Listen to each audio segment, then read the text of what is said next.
পৃথিবীর শ্রেষ্ঠ নিয়ামত আল্লাহ তাআলা আমাদেরকে দিয়েছেন। ঈমানের নিয়ামত হলো এই পৃথিবীর সবচেয়ে দামি নিয়ামত। আমরা যদি আমাদের ঈমানকে কামেল করতে চাই, সত্যিকারে মুসলমান হয়ে যদি কবরে যেতে চাই, আমাদের ভিতরে যে সমস্ত গুণগুলো প্রয়োজন তার মধ্যে একটা হলো তাকওয়াল্লাহ, আল্লাহর ভয়। তাকওয়া কাকে বলা হয়?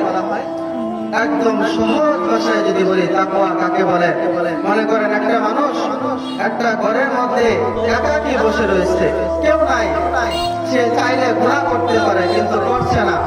কেন করছে না? কারণ তার দিলের মধ্যে রয়েছে তাকওয়াল্লাহ, আল্লাহর ভয়।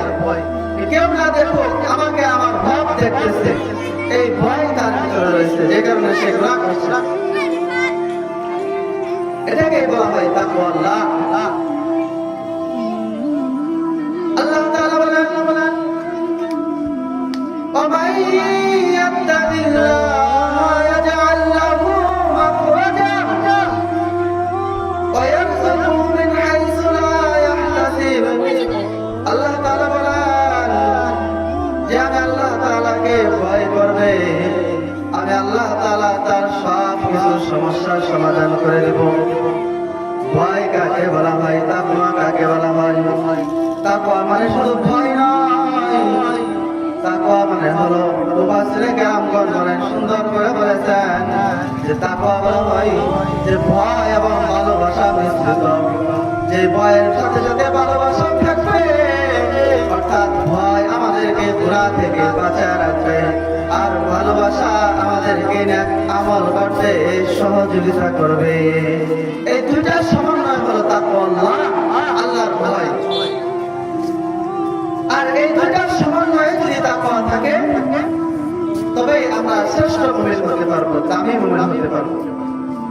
তবে আল্লাহ পাক ওয়াদা করেছেন যে তিনি আমাদের সব সমস্যার সমাধান তিনি করবেন।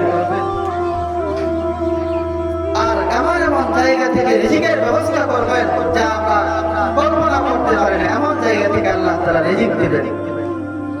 যে মুমিনের হৃদয়ে যত বেশি তাকওয়াল্লাহ থাকবে, সেই মুমিনের ঈমান তত বেশি কামেল হবে, যে আল্লাহ তাআলার কাছে তত শ্রেষ্ঠ হবে।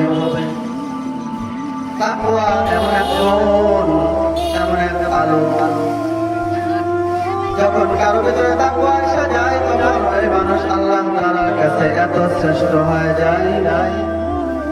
আল্লাহ তাআলা ওই বান্দার উপর খুশি হয়ে আল্লাহ তাআলা বিভিন্ন উপহার আল্লাহ তাআলা তার জন্য ওয়াদা করেছেন।